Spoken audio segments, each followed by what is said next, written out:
எல்லா தமிழ் மக்களுக்கும் என்னுடைய வணக்கம். இன்னைக்கு நம்ம கேரளா சமையல் பார்க்க போகிறது தயிர் வச்சு ஒரு சூப்பரான குழம்பு தான். ரொம்ப ஹெல்த்தியாக இருக்குது, ஈஸியாக பண்ணி எடுத்துடலாம். ஒரு 10 நிமிஷம் தான் தேவைப்படும் இது பண்ணுறதுக்கு. அவ்வளோ ஹெல்த்தியாக இருக்குது, அவ்வளோ டேஸ்ட்டாக இருக்குது. எப்படி பண்ணுறேன்னு பார்க்கலாம்.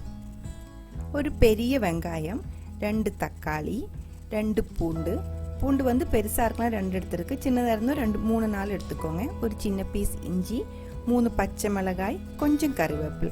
தக்காளி வந்து சின்ன 2 தக்காளி தான் எடுத்துருக்கு, நீங்கள் பெருசாக இருந்தால் 1 இருந்தாலும் போதும். கொஞ்சம் அதிகமாக கொத்தமல்லி தழை எடுத்துருக்கு. அப்புறம் வந்து 1/2 லிட்டர் கேர்டு தயிர் எடுத்துருக்கு. நல்ல கட்டியான தயிர் தான், அது வந்து 1/2 லிட்டர் எடுத்துருக்கு. இப்போ இதை எப்படி பண்ணுறேன்னு பார்க்கலாம். சூடான பாத்திரத்தில் தேங்காய் எண்ணெய் தான் ஊற்றிருக்கு. அது வந்து சூடானதுக்கு பிறகு கடுகு போட்டிருக்கு. கடுகு நல்லா வெடிச்சதுக்கு பிறகு வரமிளகாய் ஒரு 2 சின்னதாக கட் பண்ணி அதில் போட்டு, அதுக்கப்புறம் வந்து கருவேப்பிலை. அடுத்தது வந்து பெரிய வெங்காயம், அது வந்து குட்டி குட்டியாக நைஸாக கட் பண்ணி எடுத்து வச்சிருக்கு. அதுவும் போட்டிடலாம், ஒரு டைம் வதக்கி விட்டுருங்க.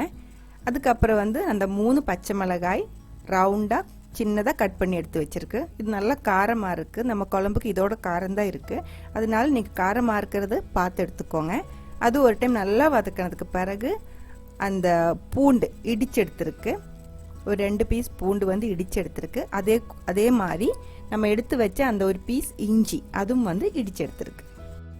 இஞ்சி பூண்டு இது 2ம் சின்ன பீஸாக கட் பண்ணி கூட போட்டுக்கலாம். ஆனால் இடித்து போடும்போது அதோட டேஸ்ட்டு ஃபுல்லாக நல்லா கிடைக்கும். இப்போ அதோட பச்சை மணம் போகிற வரைக்கும் ஒரு டைம் வதக்கி எடுத்துக்கலாம். அதுக்கப்புறம் 1/2 டீஸ்பூன் மஞ்சத்தூள் போட்டுடலாம். மஞ்சத்தூள் ஒரு டைம் நல்லா கலந்து விட்டுருங்க. இதே மாதிரி அது ஒரு டைம் நல்லா மிக்ஸ் பண்ணதுக்கு பிறகு தக்காளியும் அதே மாதிரி சின்ன பீஸாக கட் பண்ணி எடுத்து வச்சுக்கோங்க. நல்லா ஒரு டைம் மிக்ஸ் பண்ணதுக்கு பிறகு நம்ம இதுவரைக்கும் இதுக்குள்ளே உப்பு போடலை, இப்போ கொஞ்சம் உப்பு போட்டு கொடுத்துடலாம். தயிர் ஊற்றினதுக்கு பிறகு மறுபடியும் உப்பு தேவைப்படும், அதை அப்போ பார்த்து பண்ணிடலாம். இப்போ வந்து இதுக்கு தகுந்த மாதிரி கொஞ்சம் உப்பு போட்டு கொடுத்துருக்கு. இப்போ இதை மூடி வச்சு லோ ஃப்ளேமில் 1 நிமிஷம் வேக வச்சு எடுத்துக்கலாம். ரொம்ப வேகக்கூடாது, கரெக்டான அளவுக்கு ஒரே 1 நிமிஷம் மட்டும் மூடி வச்சுக்கோங்க. நல்லா மிக்ஸ் பண்ணதுக்கு பிறகு நம்ம குட்டியாக கட் பண்ணி எடுத்து வச்ச கொத்தமல்லி தழை அதுவும் போட்டு ஒரு டைம் மிக்ஸ் பண்ணி எடுத்துக்கலாம். பாருங்கள், நான் ஸ்டவ் இப்போ ஆஃப் பண்ணி கொடுத்துருக்கு. நல்லா சூடாக இருக்கிற இந்த டொமாட்டோ, அந்த உள்ளி இல்லைன்னா வெங்காயம், பெரிய வெங்காயம், அதுக்குள்ளே எல்லாம் இது நல்லா மிக்ஸாக இருக்குது. கொத்தமல்லி தழை அந்த சூடில் வெந்திருக்கு, அது போதும். இது இப்போ நல்லா ஆற விட்டுடலாம். நல்லா ஆறணும், நம்ம தயிர் ஊற்ற வேண்டியது, அதனால இது நல்லா ஆற விட்டுருங்க. ஆறினதுக்கு பிறகு தயிர் ஊற்றிடலாம். 1/2 லிட்டர் தயிர் நான் ஊற்றிருக்கு. கட்டியாக இருக்கிற தயிர் 1/2 லிட்டர் நான் ஊற்றிருக்கு. ரொம்ப புளிப்பாக இருக்கக்கூடாது, அதே மாதிரி சுத்தமாக புளி இல்லாமல் இருக்கக்கூடாது.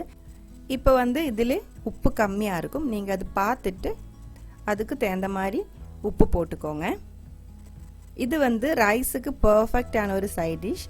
அதே மாதிரி உங்களுக்கு ரைஸ் கூட இல்லை, சும்மா கூடி இப்போ சும்மாவே ஸ்பூனில் எடுத்து சாப்பிட்டுக்கலாம். அந்த மாதிரி சாப்பிடும்போது அந்த தயிர் வந்து ஃப்ரிட்ஜில் வச்சு ரொம்ப நல்ல குளிராக இருக்கிற தயிராக இருந்தால் இன்னும் டேஸ்ட்டாக இருக்கும். அது நீங்கள் உங்களுக்கு பிடிச்ச மாதிரி பண்ணிக்கோங்க. அவ்வளோதான், நம்ம தயிர் கறி ரெடியாக இருக்குது. ரொம்ப ஹெல்த்தியாக இருக்கிற இந்த கேர்ட் ரெசிபி உங்களுக்கு பிடிச்சிருக்குன்னு நினைக்கிறேன். பிடிச்சிருந்தா கண்டிப்பாக ட்ரை பண்ணி பாருங்கள். ட்ரை பண்ணி பார்த்ததுக்கப்புறம் உங்கள் கமெண்ட்ஸ் எல்லாம் சொல்லிடுங்க. இந்த சமையல் பிடிக்கிற ஃப்ரெண்ட்ஸுக்கு ஷேர் பண்ணி விட்டுக்கோங்க. நீங்கள் இதுவரைக்கும் கேரளா சமையலுக்கு கொடுத்துட்டு இருக்கிற சப்போர்ட்டுக்கு ரொம்ப ரொம்ப நன்றி. உடனே பார்க்கலாம் இன்னொரு ரெசிபியோட. அது வரைக்கும் வணக்கம்.